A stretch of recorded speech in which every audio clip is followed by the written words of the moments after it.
So I thought today we will talk about something different, about myths and drugs and sex and that sort.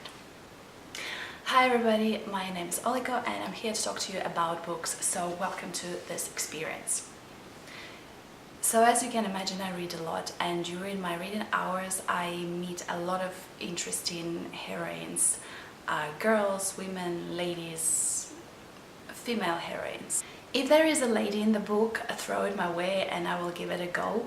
At the same time, I noticed recently that it's not a given that it is a girl or a woman who is the main protagonist in the story. It's more often than not it's men.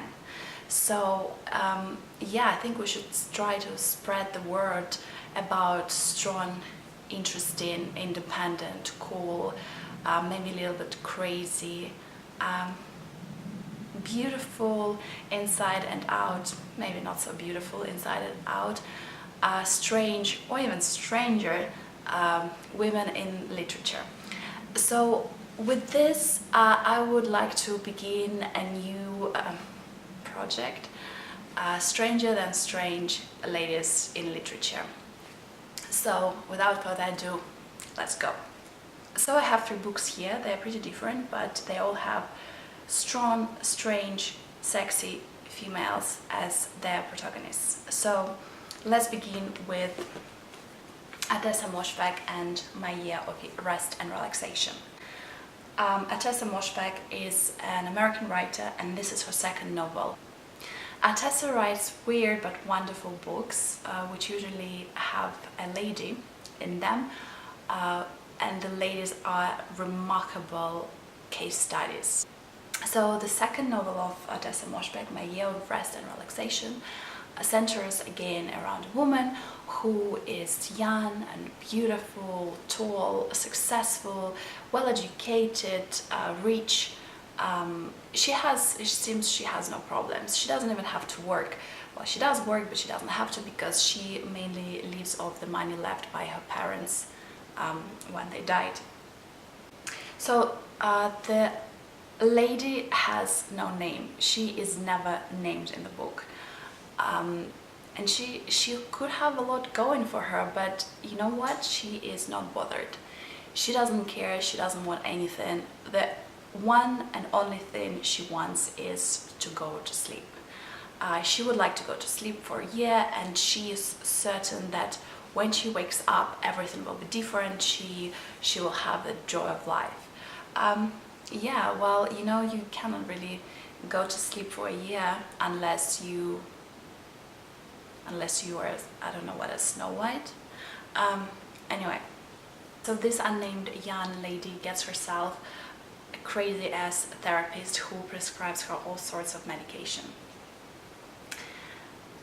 And she embarks on the experience of narcotic hibernation for a year. The year is actually 2000, so the year 2001 is coming, and you know what happened there. Great book, unusual, and such a bucket of thoughts. This unnamed lady is an epitome of truth. She is constantly talking to herself. We hear all her thoughts.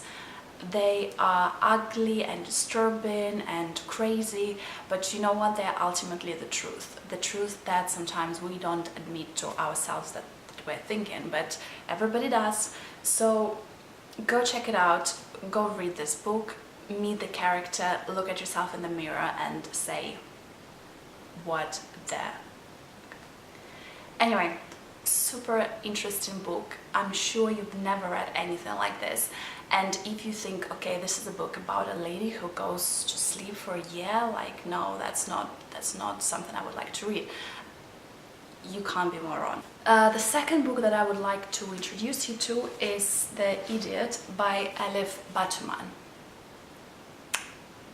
This book was a finalist for the Pulitzer Prize 2018. Sadly, it didn't win. I don't know why, because it's great. So Selin, the character in the book, the main protagonist, she is a 19-year-old daughter of Turkish immigrants. She's going to study in Harvard languages and mathematics, and she is interested in so many things. The novel is set in mid-90s, and when I was reading the book, I read it as a history book already. You never really think about the 90s, but if you do, you realize that there was no Wi-Fi, there were no mobile phones, there was email just invented, but you probably didn't have it, or if you had it, you could check it once a day from your stationary computer. So fun times, the 90s. And Selin is growing up quickly, coming of age. So as I mentioned, she is 19, she's never been kissed, she doesn't drink, and then she falls in love. I think she kind of forces herself to fall in love because that's the time to fall in love, no? So she finds herself a love interest, she follows him to Europe for summer, and then there are so many adventures that await her. Why did I pick up Selin to include in this stranger than strange females of literature? So we hear Selin talking to herself, we hear her thoughts, and you read about everyday things in life and then you think, oh my god, why did I not think about this like that? Why haven't I noticed it? Why this thought never passed my mind? But Selin is for sure strange, because I was discussing the book with my friend, and his opinion was that Selin is actually a mentally retarded person. And I thought, no, she's not. She's just this weird and strange character, which is ultimately super amusing, and I wish there were more characters like her in literature. But yeah, for sure, she's stranger than strange. And also, I think this book will make you laugh. It's just curious and good-hearted with a stranger than strange character. So go check it out. The books are not nominated for the Pulitzer Prize for being bad, you know? Go check it out. So I left this Pisces bit with the sauciest girl character until the very end. The last book I would like to talk to you about today is a book by American writer Melissa Broder. It's The Pisces. This little wonder. I mean, look at the cover. Do I need to say anything more about this? I mean, yeah, it's fish, it's a beautiful women. They are in a passionate embrace, stranger than strange. So meet Lucy, who is 40 years old, or about that. She has just broken up with her long-term boyfriend. She is writing a thesis on ancient Greek poetry. So what happens? One fine day, Lucy meets young, attractive, if a little bit strange, guy on the beach. So they kind of fall in love with each other, they embark on a passionate affair, and everything is great. I mean, they understand each other, they talk about everything, the sex is great, and he is a merman. Yeah, so there you have it. What could go wrong? So between crazy sexual experiences and attendance of the Love Addicts Therapy group, Lucy delivers punchline after punchline. I mean, she is the most sarcastic person I know, and I love her. So for sure, stranger than strange character in stranger than strange yet hilarious book. I mean, this one is for sure for adults. If you're a child, stay clear. But yeah, this one, go get it. 3 books that I talked about today. These lovely beauties, they are very, very different, but they have 2 things in common. First one is they are great love, and second thing is they for sure have stranger than strange characters.